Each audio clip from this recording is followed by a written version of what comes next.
স্ত্রীর কথা মতো হস্তমৈথুন করা যাবে কি না, মাস্টারবেশন করে ভালো করে ধুয়ে ফেললে নামাজ পড়া যাবে কি না। স্বপ্নে নবী করিম সাল্লাল্লাহু আলাইহি ওয়াসাল্লামকে দেখলে নাকি জাহান্নাম হারাম, তাহা কতটুকু সঠিক? আচ্ছা, মেয়ে বাচ্চা হলে কি আজান দেওয়া যাবে? আর মেয়েরা কি আজান দিতে পারবে? অনেক সময় ছেলেরা থাকে না। আল্লাহ শাস্তি দিচ্ছেন নাকি পরীক্ষা নিচ্ছেন, কিভাবে বুঝবো? প্রসবের পর কি পর্যাপ্ত পানি ব্যবহার করলেই হবে নাকি টিস্যু বা কুলুক ব্যবহার করা লাগবে? আমাদের হাতে রান্না খাওয়া যাবে কিনা দয়া করে দিবেন। ভয় থেকে বাঁচার কোনো আমল যদি বলতেন, ডিপ্রেশন থেকে মুক্তির উপায় কি? আবু সুফিয়ান, আপনি জানতে চেয়েছেন মৃত্যু ভয় থেকে বাঁচার কোনো আমল যদি বলতেন, ডিপ্রেশন থেকে মুক্তির উপায় কি? ভাই আবু সুফিয়ান, আল্লাহ রাব্বুল আলামিন মানুষের হায়াতকে নির্দিষ্ট করে দিয়েছেন এবং প্রত্যেকে যার যার সেই সীমানা পর্যন্ত যাবেই। বিধায় অযাচিত কোনো মৃত্যুর ভয় থেকে বাঁচার জন্য আমরা সাবধানতা অবলম্বন করব, কিন্তু আমাদের বিশ্বাস থাকবে যে আল্লাহ রাব্বুল আলামিন আমাদেরকে হায়াত শেষ করার আগ পর্যন্ত এক সেকেন্ড বাকি থাকতেও আমাদের মৃত্যু হবে না। বিধায় নিজেকে সে সমস্ত আয়াতগুলোর প্রতি সেগুলোর বিশ্বাস নিজের মধ্যে বাড়াতে হবে, বদ্ধমূল করতে হবে, সেগুলো বিশেষ করে পাঠ করতে হবে। ইনশাআল্লাহ বিদিনের মাধ্যমে আশা করা যায় নিজের মধ্যে মৃত্যু ভয় কমবে। আর ডিপ্রেশন দূর করবার জন্য তাহাজ্জুদে সিজদায় গিয়ে আল্লাহর সাথে কথা বলুন, কাঁদুন, দোয়া করুন, আল্লাহর সঙ্গে একান্তে সময় কাটান। ইনশাআল্লাহ বিদিনিল্লাহ এর মাধ্যমে ডিপ্রেশন কিছুটা হলেও কমবে এবং কোনো দক্ষ আলেম এবং দিনদার, আল্লাহর সাথে ভালো সম্পর্ক রাখেন, মুত্তাকি পরহেজগার এরকম নেককার মানুষের সান্নিধ্যে যান, তার সঙ্গে একান্তে কথা বলেন, ইনশাআল্লাহ বিদিনিল্লাহ আপনি ডিপ্রেশন দেখবেন অনেকখানি কমে যাবে। এরপরে আদনান সাইদ, আপনি জানতে চেয়েছেন প্রসবের পর কি পর্যাপ্ত পানি ব্যবহার করলেই হবে নাকি টিস্যু বা কুলুক ব্যবহার করা লাগবে? দুইটাই ব্যবহার করা হাদিস দ্বারা প্রমাণিত রয়েছে, আপনি দুইটাই ব্যবহার করতে পারেন। তবে সাধারণ অবস্থাতে স্বাভাবিক অবস্থা শুধু পানি ব্যবহার করলেই আপনি পাক হয়ে যাবেন যদি পেশাবের ধারা বন্ধ হয়ে যায়। পরে ফিরোজ, আপনি জানতেছেন বেনামাজের হাতে রান্না খাওয়া যাবে কিনা দয়া করে দিবেন। জি যাবে। অমুসলিমের হাতে রান্না রাসূল আকরাম সাল্লাল্লাহু আলাইহি ওয়াসাল্লাম খেয়েছেন, ইহুদির বাড়িতে খেয়েছেন, অতএব বেনামাজের হাতে অবশ্যই খাওয়া যেতে পারে। আপনি কি খাচ্ছেন সেটা হলো বিষয়, কার হাতে খাচ্ছেন সেটি বিষয় নয়। হালাল খেয়ে থাকলে খারাপ মানুষের হাতেও খেতে পারেন, রান্না করাও খেতে পারেন, আর হারাম যদি খান তাহলে ভালো মানুষ রান্না করে দিলে তার হাতের খাওয়াও খেতে পারেন না। রাবেয়া বসরি বোন, আপনি জানতে চেয়েছেন পিরিয়ডের রক্ত নতুন জামায় লাগার পর অনেকবার ধোয়া হলেও দাগ রয়ে যায়, এটা পরে কি নামাজ আদায় করা যাবে? দেখুন, কোনো নাপাক সেটি আমাদের কাপড়ে লাগলে, সেটি প্রবাহমান রক্ত হোক বা অন্য কোনো নাপাক হোক, আমরা সেটিকে ধৌত করব পানি দিয়ে।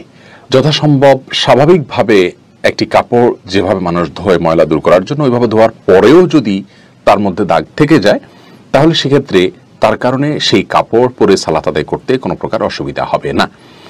অর্থাৎ আমরা রক্তের কথাই যদি বলি যে রক্তের দাগ একটুখানি রয়ে গেছে, অনেক ধুয়েছি, আমি সাবান দিয়ে ধুয়েছি বা সচরাচর ময়লা দূর করার জন্য যেভাবে কাপড় ধোয়া হয় সেভাবে আমি ধুয়েছি, তারপরেও দাগ যদি থেকে যায় তার কারণে সেই কাপড় পরে সালাত আদায় করতে কোনো প্রকার নিষিদ্ধ হবে না। কারণ আল্লাহ রাব্বুল আলামিন বলেছেন আমাদেরকে ফাত্তাকুল্লাহ মাস্তাতা'তুম, তোমরা আল্লাহকে ভয় করো যতটুকু তোমাদের সাধ্যকুলা। বিধায় আপনি কাপড় চোপড় ধোবেন স্বাভাবিকভাবে যতটুকু ধুয়ে থাকেন ময়লা দূর করার জন্য ততটুকু, এরপরেও যদি থেকে যায় তাহলে সেক্ষেত্রে আপনার আর এক্ষেত্রে কোনো গুনাহ হবে না ইনশাআল্লাহ, যেহেতু এখানে আপনার কিছু করার নেই। এমডি খালিল মির্জা, আপনি জানতে চেয়েছেন স্ত্রীর কথা মতো হস্তমৈথুন করা যাবে কি না। স্ত্রী হয়তো হস্তমৈথুন করতে কেন বলবেন?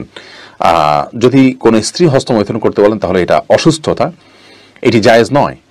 কোরআনে কারীমে আল্লাহ বলেছেন যে মানুষের যৌন চাহিদাকে চরিতার্থ করবার জন্য আল্লাহ বৈধ যে পথ রেখেছেন, স্বামী স্ত্রীর যে মিলনের পথ রেখেছেন, এবং বৈধ পথ ছাড়া অন্য কোনো উপায়ে যদি কেউ তার যৌন চাহিদাকে চরিতার্থ করে, আল্লাহ তাআলা বলেছেন ফাউলাইকা হুমুল আদুন, তারা সীমা লঙ্ঘনকারী। সূরা মুমিনুনের শুরুর দিককারী আয়াত থেকে বোঝা গেল যে হাত দিয়ে যদি কেউ বীর্যপাত করে তাহলে সে সীমা লঙ্ঘনকারী, কারণ এটি কোনো সুস্থ বা স্বাভাবিক পদ্ধতি নয়।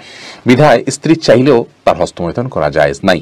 হ্যাঁ, যদি কেউ এমন কোনো জায়গায়, এমন কোনো কঠিন সিচুয়েশনের মধ্যে পড়ে গেছেন, যে এমন পরিবেশে আছেন যে এখানে তিনি তার যৌন চাহিদা যদি তিনি কোনোভাবে অবদমন না করেন তাহলে জিনায় লিপ্ত হয়ে যাবেন, তাহলে সেক্ষেত্রে কোনো কোনো ফকিগণ ওই ব্যক্তির জন্য ওই সময়ে হস্তমৈথুনকে জায়েজ বলেছেন। আর স্ত্রীর হাত ব্যবহার করে হস্তমৈথুনকে অনেক উলামা ইকরাম জায়েজ বলেছেন যদি মাসিকের কারণে বা অন্য কারণে স্ত্রীর সহবাস না করতে পারে এবং না করতে পারার কারণে গুনাহে লিপ্ত হয়ে যাওয়ার আশঙ্কা থাকে সেই ক্ষেত্রে। বাকি স্ত্রীর নির্দেশে স্বামী নিজে হস্তমৈথুন করা কোনো অবস্থাতে জায়েজ নয়। এরপরে ফারজানা সুলতানা, আপনি জানতে চেয়েছেন আল্লাহ শাস্তি দিচ্ছেন নাকি পরীক্ষা নিচ্ছেন, কিভাবে বুঝবো? খুবই কঠিন ভাই বোন ফারজানা। আমাদের জীবনে কোনো বিপদ আসলে সেটি একইভাবে আল্লাহর পক্ষ থেকে পরীক্ষা হতে পারে, আল্লাহ আমাদেরকে পরীক্ষা করছেন, এমনটি হতে পারে। আমরা কি করি, আমরা সবর করতে পারি কিনা।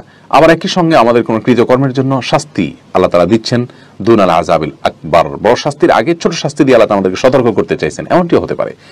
তো কোন দৃষ্টিকোণ থেকে কোন বিপদটি এসছে, কোন সমস্যাটি এসছে, সেটি কিন্তু আমাদের কারোরই বলার কোনো সুযোগ নেই, যেহেতু নবী নেই, ওহীর দুয়ার নেই, আল্লাহর এই বিষয়টিকে জানার কোনো উপায় নেই। আমরা স্বাভাবিকভাবে এটিকে দুইটারই সম্ভাবনা রয়েছে, সেই জায়গা থেকে বিপদে পড়লে আমরা ইস্তেগফার করব এবং ধৈর্যের পরীক্ষায় উত্তীর্ণ হওয়ার জন্য প্রয়াস চালাবো। এরপর আয়াত ইসলাম আপনি জানতে চেয়েছেন, আচ্ছা মেয়ে বাচ্চা হলে কি আজান দেওয়া যাবে, আর মেয়েরা কি আজান দিতে পারবে? অনেক সময় ছেলেরা থাকে না। মেয়ে বাচ্চা হলেও আজান দিবেন।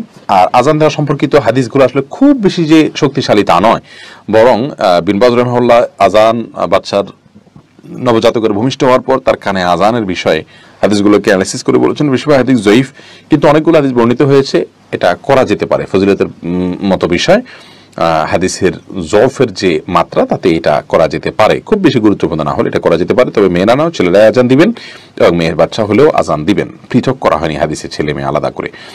নোমান শাহ আপনি জানতে চেয়েছেন, স্বপ্নে নবী করিম সাল্লাল্লাহু আলাইহি ওয়াসাল্লামকে দেখলে নাকি জাহান্নাম হারাম, তাহা কতটুকু সঠিক?